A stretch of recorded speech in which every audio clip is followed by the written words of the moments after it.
Hello, ഇന്നും അടിയും വഴക്കും തന്നെയാണ്. ഇന്ന് അടിയും വഴക്കൊന്നും ഇല്ലടാ. അടിയും വഴക്കും ഇല്ലേ? അടിയും വഴക്കൊന്നും കൂടായിരുന്നെന്ന് ബിഗ് ബോസ് ഇന്നലെ പറഞ്ഞിട്ടുണ്ട്. എല്ലാ എണ്ണവും പേടിച്ച് ഭയന്ന് അവിടെ ഇരിക്കുക. പിന്നെ ഇന്നലെ ആണെങ്കിൽ ബിൻസി എന്തോ ഒരു ബഹളമായിരുന്നു. പുറത്തുനിന്ന് ആരാണ്ട് പറഞ്ഞു കൊടുത്ത് വിട്ടതാ. ഇവിടെ വന്നിരുന്ന് അടിയും വഴക്കം ഉണ്ടാക്കിയാൽ ചിലപ്പോ ഫൈനൽ 5 കയറാൻ. ബഹളം ഉണ്ടാക്കിയത്.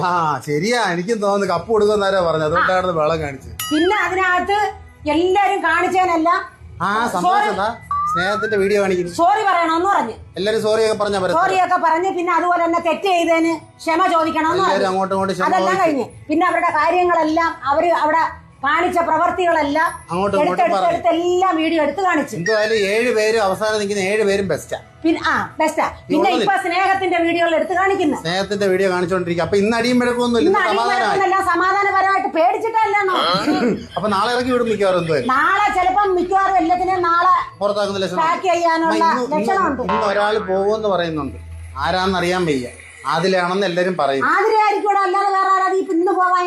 അല്ല, ഇന്ന് പോകുമെന്ന് ഇങ്ങനെ പറയുന്നു. ആതിരയായിരിക്കും. പിന്നെ ഇന്ന് ഏഷ്യാനെറ്റ് ഇട്ടല്ലോ നിങ്ങളുടെ വീഡിയോ. ഏഷ്യാനെറ്റ് നിങ്ങളുടെ വീഡിയോ അഭിപ്രായം പറയുന്ന വീഡിയോ ഇട്ട്. അത് ഞാൻ കണ്ടായിരുന്നു.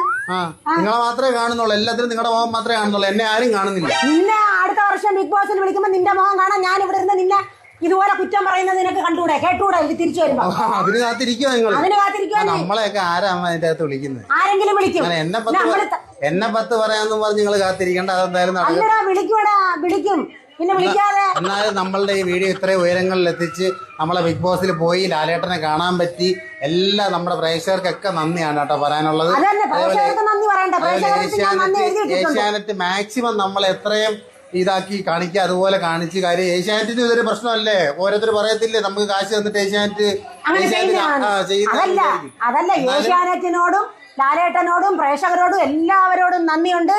പിന്നെ ഇനി നമ്മൾ എത്ര നാൾ കാത്തിരിക്കണം ഈ ബിഗ് ബോസ് അടുത്ത ബിഗ് ബോസിന്? ഇനിയിപ്പോ എത്ര 2 ദിവസം 3 ദിവസം? അതുകൊണ്ട് ഞാൻ മൂന്നാമത്തെ ദിവസം പാട്ട് പഠിച്ചിരുന്നെങ്കിൽ സ്റ്റാർ സിംഗറിന്റെ അത് ചെയ്യായിരുന്നു റിവ്യൂ. ആര് പാട്ട് പഠിച്ചിരുന്നെങ്കിൽ? ഞാൻ പഠിച്ചിരുന്നെങ്കിൽ അത് പറയാൻ അറിയണ്ടേ എനിക്ക്? സ്റ്റാർ സിംഗർ ഒന്നും ഓടത്തില്ല. നമുക്ക് ഇനിയിപ്പം വീഡിയോ ചെയ്യാതിരിക്കുന്നതായിരിക്കും നല്ലത്. അല്ല, സ്റ്റാർ സിംഗർ കാണുമ്പോഴത്തേക്ക് കളയാതിരിക്കുന്നതായിരിക്കും നല്ലത്. അതല്ല, ആരാധകർ എന്നും കാണും. അല്ല, ബിഗ് ബോസ് കഴിയുമ്പോഴത്തേക്ക് നിങ്ങളുടെ ഓരോ ജീവിത കഥകൾ ഞാൻ ചോദിക്കുന്നു, നിങ്ങളത് പറയുന്നു. അല്ല, ആളുകൾ പറഞ്ഞിട്ടുണ്ട്, അതല്ല അവർക്ക് അറിയണം. നിങ്ങളെ ഈ 56 വയസ്സിനിടയ്ക്കുള്ള നിങ്ങളുടെ ജീവിത കഥകൾ നമുക്ക് ഒരുത്തൊക്കെ അറിയാനുണ്ട്. അത് പറഞ്ഞാൽ 3 സിനിമ ആക്കാനുള്ള കഥയുണ്ട്. അപ്പോഴത്തേക്ക് ആരും പേടിക്കേണ്ട കാര്യമില്ല. അടുത്ത ബിഗ് ബോസ് വരെ പറയാനുള്ള സാധനം നമ്മുടെ ഒരുപാട് പറയാനുണ്ട്. അതുകൊണ്ട് ബിഗ് ബോസ് തീർന്നിട്ട് ഉമ്മ എന്ത് ചെയ്യും, മോൻ എന്ത് ചെയ്യും എന്ന് പറഞ്ഞ് ആരും വിഷമിക്കണ്ട. ഞങ്ങൾ ഇവിടുന്ന് എവിടെയും പോകത്തില്ല. ഞങ്ങളുടെ വീഡിയോ ഇത് കഴിഞ്ഞ് നിങ്ങൾ കാണും.